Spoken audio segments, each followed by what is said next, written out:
రాష్ట్ర బడ్జెట్పై అనకాపల్లి మాజీ శాసనసభ్యులు నియోజకవర్గ టీడీపీ ఇన్ఛార్జ్ పీలా గోవింద సత్యనారాయణ గారి ప్రెస్ మీట్ పాయింట్స్ బడ్జెట్లో ఉత్తరాంధ్ర సాగునీటి ప్రాజెక్టులకు మొండి చేయి ఇవ్వడం దారుణం.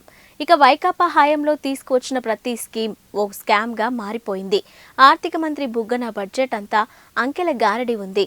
పన్నులు పెంచడం తప్ప బడ్జెట్లో పేదలకు చేసిందేమీ లేదు. జగన్ రెడ్డి పాలనలో పన్నుల భారం, ధరలు పెంపు, అవినీతి అక్రమాలు తప్ప పేదల అభివృద్ధి లేదు. మాజీ శాసనసభ్యులు నియోజకవర్గ టీడీపీ ఇన్ఛార్జ్ పీలా గోవింద సత్యనారాయణ గారు వైకాపా ప్రభుత్వం ప్రవేశపెట్టిన బడ్జెట్లో ఉత్తరాంధ్ర సాగునీటి ప్రాజెక్టులకు మొండి చేయి ఇవ్వడం దారుణమని మాజీ శాసనసభ్యులు నియోజకవర్గ టీడీపీ ఇన్ఛార్జ్ పీలా గోవింద సత్యనారాయణ గారు ఆరోపించారు. ఈ బడ్జెట్తో ఉత్తరాంధ్రలో ఒక్క సీటు కూడా వైకాపా గెలవదని అన్నారు.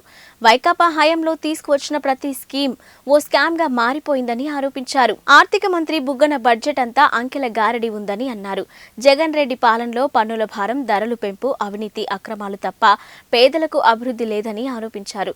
ఈ రోజు అనకాపల్లి పట్టణం స్థానిక పార్టీ కార్యాలయంలో ఆయన విలేకరులతో మాట్లాడారు.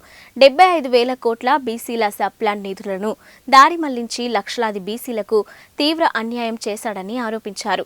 ఇక ఆఖరికి విద్యార్థులకు ఇచ్చిన ట్యాబ్లలో కూడా 1,000 కోట్ల రూపాయలు నాడు నేడు పేరుతో, స్కూల్స్ కి రంగులు పేరుతో ఇక 3,000 కోట్లు జగన్ రెడ్డి అండ్ కో దోచేశారని ఆరోపించారు. మద్యం నిషేధం పేరుతో అధికారంలోకి వచ్చి ఇప్పుడు అదే మద్యంపై వస్తున్న ఆదాయంపై ప్రభుత్వాన్ని నడిపిస్తున్నారని ఆరోపించారు. మహిళా పక్షపాతి అని చెప్పుకునే జగన్ రెడ్డి 35 లక్షల పొదుపు సంఘాలకు బడ్జెట్లో మొండి చేయి చూపారని ఆరోపించారు.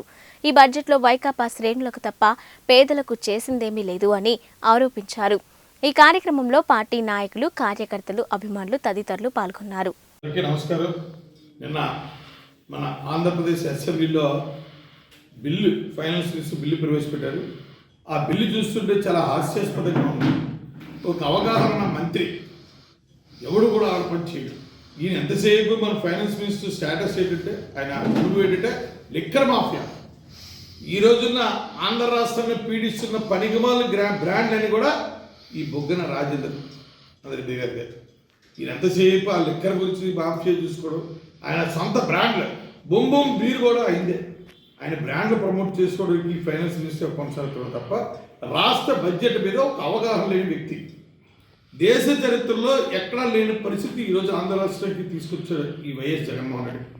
గతంలో ప్రతి ముఖ్యమంత్రి కూడా బడ్జెట్ ప్రవేశపెట్టే ముందు ఎక్సైజ్ చేసేది దీనికి ఇన్కమ్ సోర్సెస్ ఎలా పెంచాలా అని ప్రతి ఒక్కరు కూడా ఆదిగా రాష్ట్రం, ఉమ్మడి రాష్ట్రంలో తమిళనాడులో ఉండి విడిపోయే దగ్గర ఈరోజు కూడా డే బై డే రాష్ట్ర గ్రోత్ పెరుగుతూనే వచ్చింది. ఎన్ని ఇబ్బందులు ఉన్నా దాన్ని ఎలాగైతే ఈ ప్రభుత్వ పాలకుల దొరికిన ఘనత, అలాగే ప్రతి ఒక్కరు కూడా ఈరోజు రాష్ట్ర బడ్జెట్లో గతం కంటే ఇంకా భిన్నంగా ఏంట్రా బాబు నిర్వహణ అప్పులు పెంచారు. అప్పులు అయితే తడిపిపోబడి ఈరోజు అప్పులు పెంచారు తప్ప ఎక్కడ కూడా భారతదేశం ఎక్కడ విధంగా ఈరోజు రాష్ట్ర బడ్జెట్ చూస్తే అందరూ కూడా గతంలో రాష్ట్ర బడ్జెట్ ప్రవేశపెడితే రాష్ట్రానికి ఏం జరుగుతుంది, మేలు జరుగుతుంది, పేదవాడికి ఏం మేలు జరుగుతుంది అందరూ ఆసక్తి ఎదురు చూస్తారు.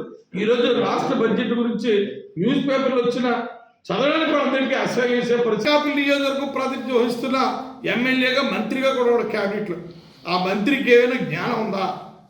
మంత్రి అయిన తర్వాత ఎమ్మెల్యే గెలిచినట్టే సుశీల్ శ్రవంత్ మీద రివ్యూ చేశాడు. ఆ రివ్యూ వరకే మిగిలిపోయిన తప్ప ఈ రోజు కూడా రూపాయి నిధులు కూడా ఇవ్వలేదు. ఆ సుశీల్ శ్రవంతి ప్రాజెక్టు ఎక్కడ లిఫ్ట్ ఎక్కడ కమెన్స్ అవుతుందో కూడా అవగాహన లేని మంత్రి ఈ గుడివాడ అమర్నాథ్. మా అనకాపల్లి నియోజకవర్గంలో ఫస్ట్ సుశీల్ శ్రవంతి గ్రావిటీ ద్వారా వాటర్ ఇచ్చింది కూడా అనకాపల్లి నియోజకవర్గం కసికోటపడడానికి ఆ రోజు రూపకల్పన చేస్తే ఈరోజు సర్వనాశనం చేశారు.